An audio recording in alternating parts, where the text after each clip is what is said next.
Neat పరీక్ష లీక్పై కేంద్ర విద్యాశాఖ మంత్రి ధర్మేంద్ర ప్రధాన్ రాజీనామా మనందరికీ తెలిసిన విషయమే.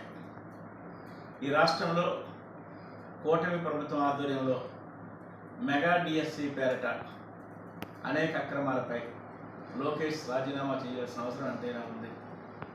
ఈ రాష్ట్రంలో అవుట్సోర్సింగ్ ఉద్యోగం చేస్తున్న ఒక వ్యక్తికి స్టేట్ టాపర్గా పెట్టి ఆయన డేటాని ఎక్కడా కూడా కలెక్టరేట్లో కానీ ఎక్కడ కూడా చూపించకుండా ఆయనకు ఉద్యోగం కల్పించిన విషయాన్ని కానీ, స్పోర్ట్స్ కోటాలో జీవో నెంబర్ 4 కానీ 47 ద్వారా అక్రమాలకి పాల్పడిన విధానం కానీ, ఈ రాష్ట్రంలో నిరుద్యోగ యువకుల యొక్క ఆలోచన విధానాన్ని నిర్లక్ష్యం చేసి వాళ్ళ తల్లిదండ్రుల యొక్క కష్టాన్ని వాళ్ళకి దూరం చేసి, మరి ముఖ్యంగా ఈ రాష్ట్రంలో ఏళ్ల తరబడి టీచర్ ఉద్యోగం కోసం కలగా చదువుకున్న పిల్లలకి అక్రమ జీవోల ద్వారా, మరి ముఖ్యంగా నారా లోకేష్ యొక్క కుతంత్రం ద్వారా, పేపర్ లీక్ ద్వారా మొన్న జరిగిన అక్రమాలపై నారా లోకేష్ ఖచ్చితంగా రాజీనామా చేయాలని వైఎస్ఆర్ కాంగ్రెస్ పార్టీ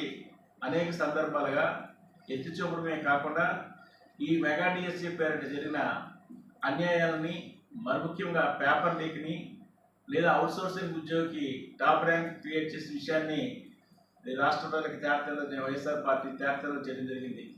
అయితే సిగ్గులేని నారా లోకేష్ గారు ఇప్పుడు మౌనం ఎందుకు వహిస్తున్నారో మాకైతే తెలియదు. కానీ ఈరోజు దేశంలో జరుగుతున్న పరిణామాలు మీరు చూశారు.